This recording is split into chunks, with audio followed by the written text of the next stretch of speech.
We treat busyness as the way to not really be seen. And I just want to remind you, the more seen you are, the more support you have. Don't be a victim to busyness. It's okay to be uncomfortable. It's okay to not know. And it's okay to be you.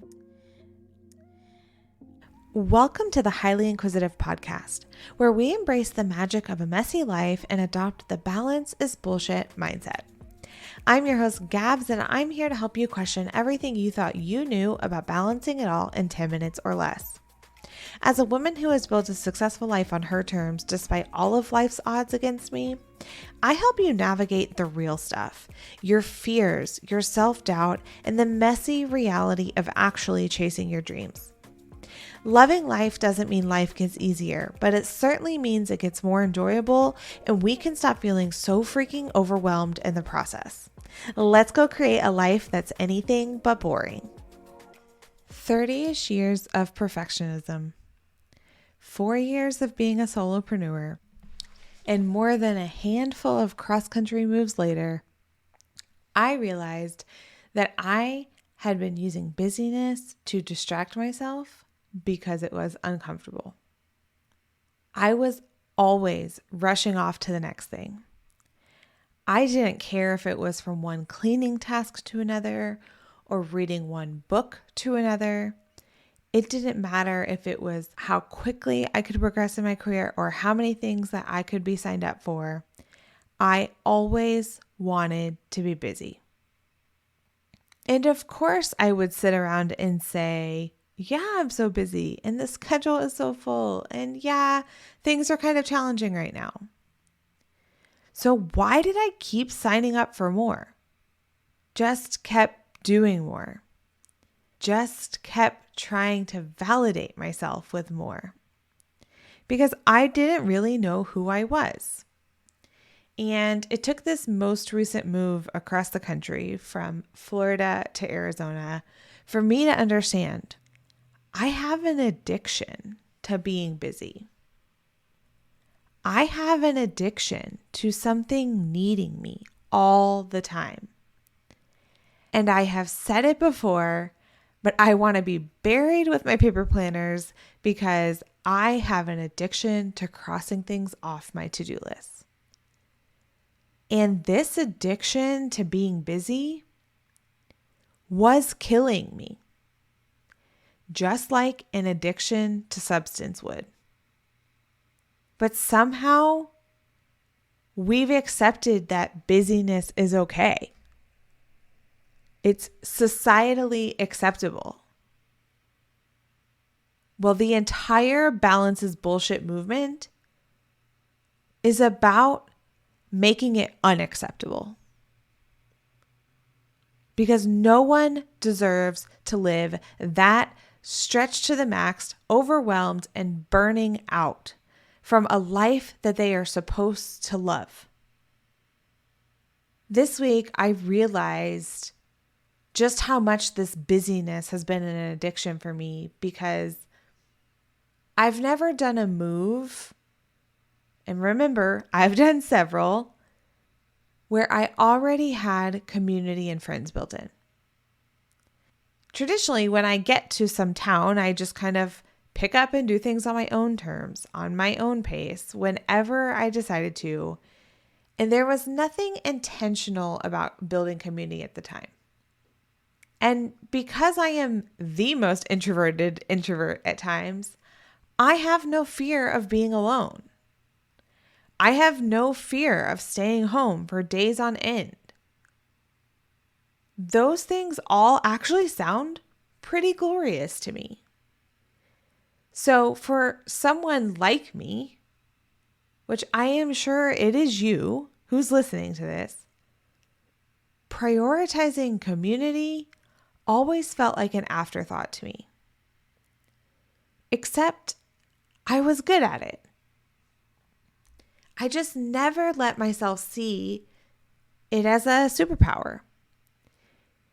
because I let my addiction to busyness just rush me off to the next thing without ever really slowing down to realize how good I actually was at building community.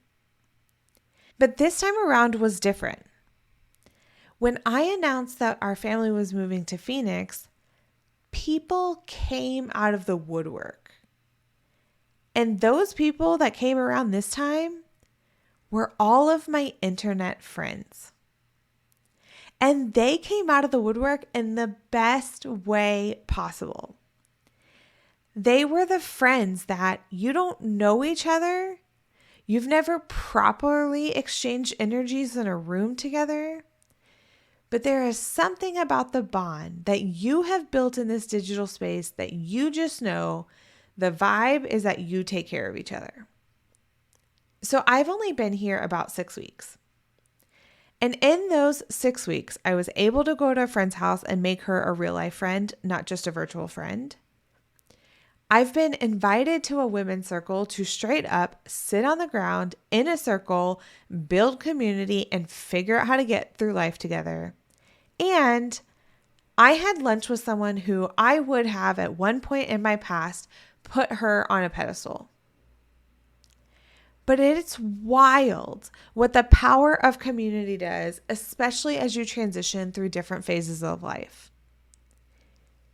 Because it's not just me who's gotten invited to these kinds of places or to do these things or get the experience. It's my kids who at my friend's house got to experience tahini on watermelon for the first time. And Gabrielle, the busy mom building a business, boss babe Gabrielle, would not have witnessed that experience. Because even if I did go to the friend's house, which even if are really keywords here for where I have been in my life in the past, I would have been so wrapped up in my phone thinking that I was being productive because I was doing quote unquote important work for my business. Or I would have been so wrapped up in my own head, worrying about what I was missing and how many things I was going to have to respond to when I got back and how many hours we've been at this same location and just rushing and rushing and rushing in real life and in my head into what was next. And so I would have just not been able to experience and witness those reactions of my children getting to taste something for the very first time and literally enjoying it. Or their fascination when they started meeting kids who speak other languages or are bilingual and different from them. And I would have missed all of these eye-opening, powerful memories in life because all I ever wanted to be was not here and now, but off to the next thing. What I really wanted was to be busy so I didn't have to sit still. Because sitting still means dealing with the parts of you that you don't love yet. It means there's parts of you that you've swept under a rug and you haven't been ready to address, or better yet, you haven't been ready to take the risk on, so you'd rather not pay them attention. It's like when I'm shopping in Sam's and they have the people trying to sell like AT&T.